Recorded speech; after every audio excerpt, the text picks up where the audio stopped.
Buenas tardes, nosotros vamos a hablar sobre la cavidad torácica, las técnicas de exploración e indicaciones. Los integrantes son Juan Gutiérrez y Carlos Zambrano.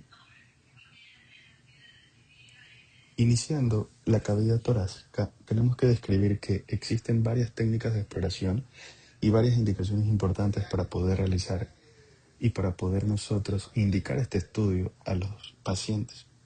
Primero, la radiografía de tórax nos da una visión global y muy rápida de pulmones, pleuras, mediastino, corazón y pared torácica. Se lo puede considerar como el primer escalón ante síntomas respiratorios como disnea, tos persistente, dolor torácico e inclusive un trauma a nivel del tórax. También para controlar la posición de dispositivos como el tubo endotraqueal, catéteres venosos centrales o cables de marcapasos. Siempre que el paciente se pueda poner de pie, el estándar es obtener dos vistas, una posterior anterior y otra lateral izquierda, ambas en inspiración máxima y con apnea breve. Eso sería lo ideal. Primero, se debe lograr retirar todos los objetos metálicos y explicarle correctamente la maniobra de cómo tiene que respirar el paciente para tener una gran calidad del estudio. La gran fortaleza de este método es que es bastante accesible, es rápido y no es tan caro como otros estudios. Pero, asimismo, también tiene limitaciones, que puede haber una superposición de las estructuras anatómicas y eso puede hacer que pequeñas patologías o pequeñas alteraciones no sean visibles. Entonces, si uno sospecha un neumotórax mínimo, puede tener dudas apicales y, como no se observa correctamente, puede estar necesitando un estudio adicional. Entonces, cuando hablamos de la proyección sistemática, tenemos que tener en cuenta de que la radiografía de tórax la podemos pedir en una proyección posterior anterior. ¿Qué hacemos? Le pedimos al paciente que apoye el pecho contra el detector, que eleve el mentón y lleve los hombros hacia adelante para poder sacar las escápulas fuera del campo.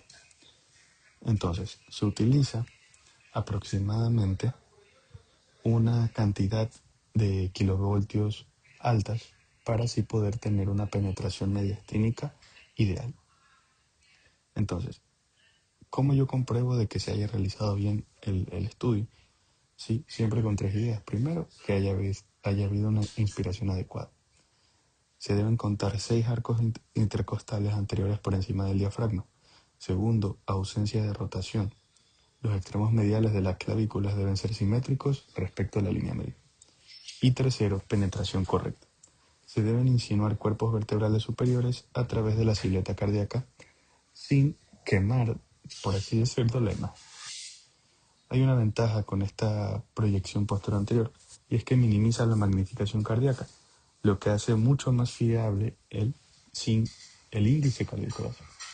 Una lectura ordenada ayuda mucho. Uno podría seguir un orden de primero la vía aérea, la tráquea centrada, posteriormente ver los huesos y las partes blandas, de ahí el corazón, mediastino, diafragmas, los recesos y costodiafragmáticos y finalmente el parénquima y los hilos. Hay que tener en cuenta de que existen varios errores, ¿sí? Que uno tiene que tener en cuenta, que por ejemplo haya hecho una inspiración pobre, que no haya sacado completamente las escápulas del campo pulmonar, entre otros. También hay que tener en cuenta que existe otro tipo de proyección que es la lateral. Puede ser lateral izquierda, ¿sí? Que complementa de forma crítica la proyección posterior anterior. Entonces, lo que primero se hace, se coloca del lado izquierdo al paciente, pegado al detector para reducir magnificación cardíaca.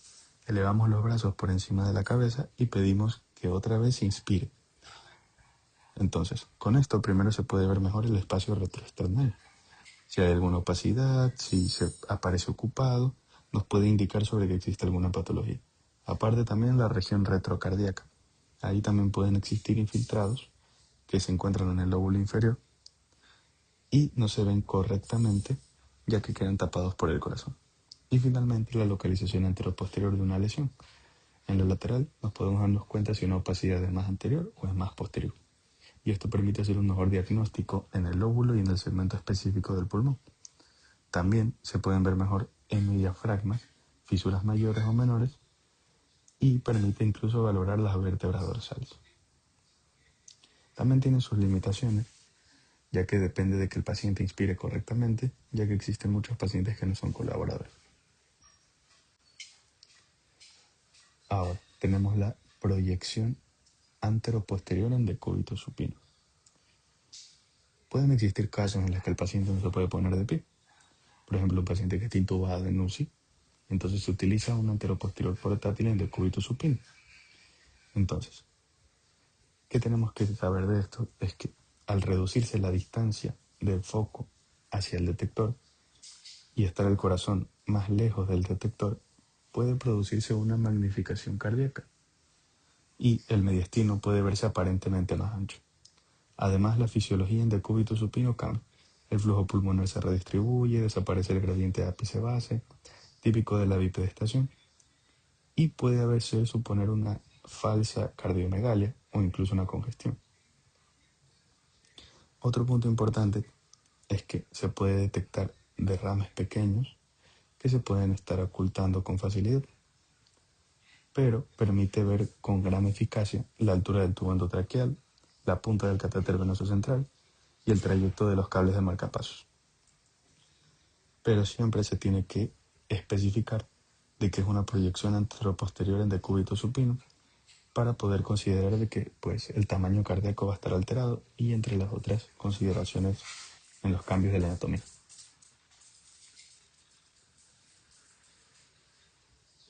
Finalmente, tenemos la proyección anteroposterior lordótica apical, que es muy importante cuando queremos despejar los vértices pulmonares y así evitar de que la clavícula e incluso parte de la primera costilla tapen los ápices pulmonares. Se consigue inclinando hacia atrás el paciente respecto del detector con una angulación cefálica del tubo. ¿Cuándo sabemos que esto está bien hecho? Cuando se proyectan las clavículas por encima de los ápices. Y se debería pedir, por ejemplo, cuando sospechamos de un tumor de Pancoast, lesiones de tuberculosis apical, las cavernas, bandas o nódulos superiores que en la proyección posterior anterior quedan dudosos, o cuando quiero revisar mejor los lóbulos superiores. Ahora hay que tener en cuenta de que al modificar esto, la posición lordótica del paciente puede distorsionar un poco la silueta cardiomediastínica e incluso las bases. No siempre para medir el corazón ni para valorar bien los senos costofrénicos, o sea, todo esto puede estar alterado. Por eso siempre se tiene que interpretar, no solo se la pide únicamente, sino que tiene que ir acompañada de una postura anterior y lateral estándar. Bueno, ahora vamos a hablar sobre la proyección complementaria anteroposterior sifótica. La llamada anteroposterior sifótica en realidad no es una proyección electiva, sino una condición en la que se obtiene la imagen de pacientes con hipersifosis, dolor, debilidad o mala colaboración que no logran una inspiración adecuada.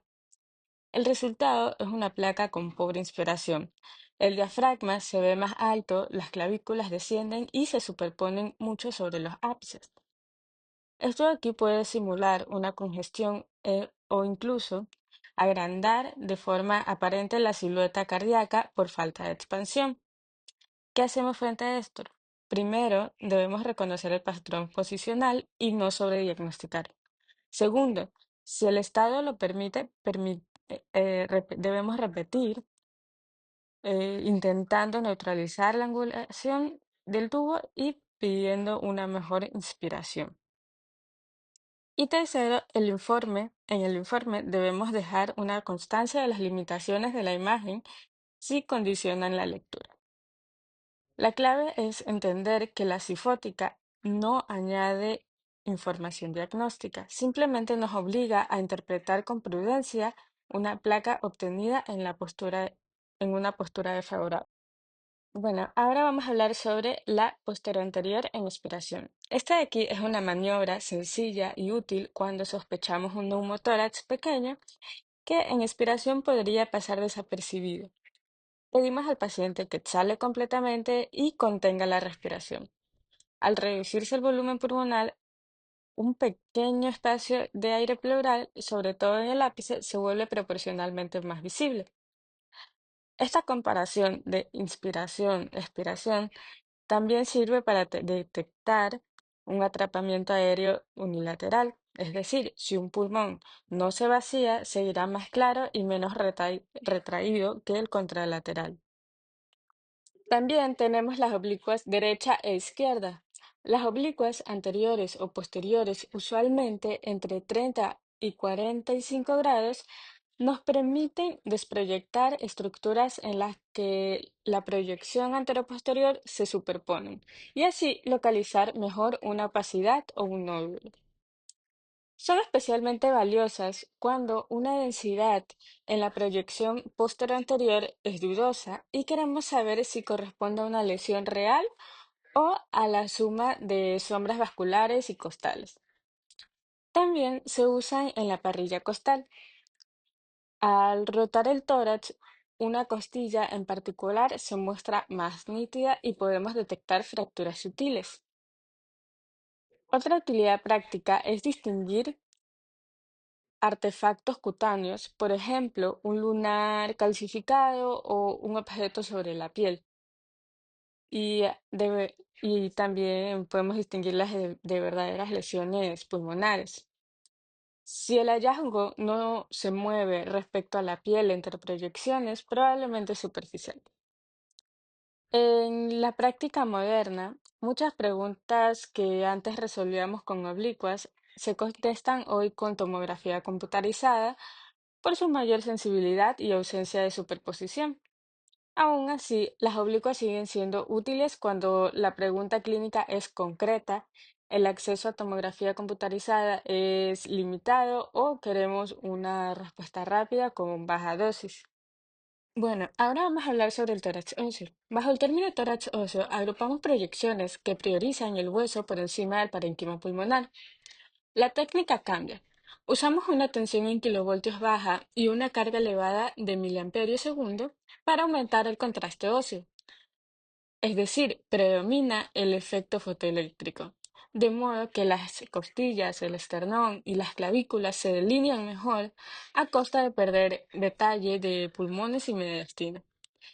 En un trauma o dolor costal localizado, se realizan proyecciones posterior-anterior o antero-posterior y oblicuas del lado doloroso para buscar fracturas sutiles que no se ven en el tórax blando habitual. También ayuda en lesiones de pared con matriz calcificada o en sospechas de lesiones del esternón o de la clavícula.